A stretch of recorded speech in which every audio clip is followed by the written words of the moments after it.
Salut, salut! Aujourd'hui, petite précision sur tout ce qui est symptômes de refroidissement, grippe, rhume.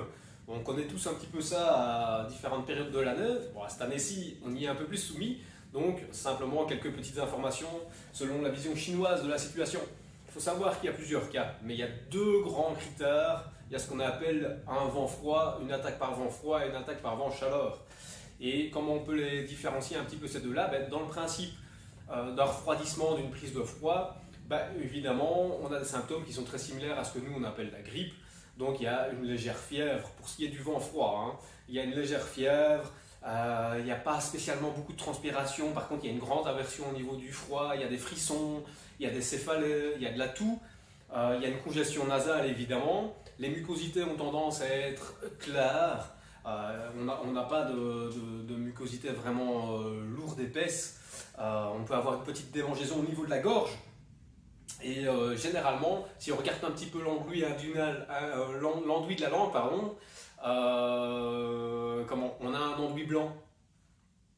Ça c'est assez souvent. Par contre, à l'opposé, dans une attaque par un vent chaleur, il y a une légère transpiration qui est présente, il y a une crainte légère du froid.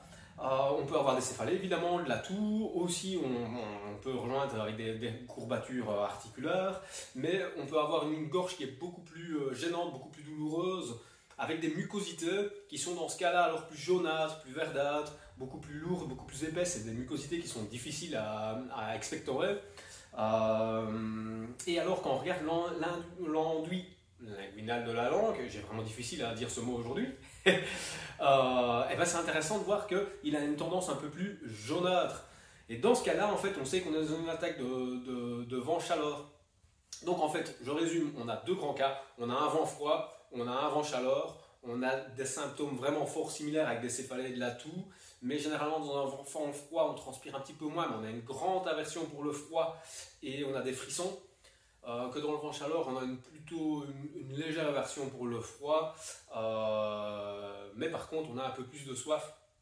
Les mucosités d'un côté, au niveau du vent froid, ont tendance à être beaucoup plus claires, tandis que, évidemment, de l'autre côté, pour une attaque par vent chaleur, on a des mucosités qui sont beaucoup plus jaunes, beaucoup plus difficiles à expectorer, beaucoup plus lourdes, ce qui est un peu plus ennuyant au niveau de la congestion nasale, évidemment. Et alors on a un enduit linguinal d'un côté qui est blanc et de l'autre côté on a l'enduit qui a une tendance à être beaucoup plus jaune. Donc dans les possibilités de travailler avec des petits compléments alimentaires en plantes chinoises, on aura une tendance d'un côté dans un vent chaleur à chasser le vent pervers, comme les Chinois disent, plus on va, dissiper le froid, on aura une tendance à peut-être réchauffer un petit peu et dissiper le froid. Tandis que de l'autre côté, dans un vent chaleur, on va évidemment expulser le vent pathogène, mais par contre, on va clarifier cette chaleur qui va permettre en fait d'expulser ce surplus de yang, de chaleur qui est développé par cette attaque de vent-chaleur. Voilà, donc c'était rapide, mais c'est vraiment important parce qu'on est en plein dedans. Moi-même, la semaine dernière, je me suis fait prendre par effectivement une attaque d'un vent-chaleur dans ce cas-là, avec des mucosités beaucoup plus jaunes que d'habitude. Et donc, voilà, c'est intéressant de savoir qu'il existe deux situations, voire même plusieurs, mais deux grandes situations, deux grandes lignes.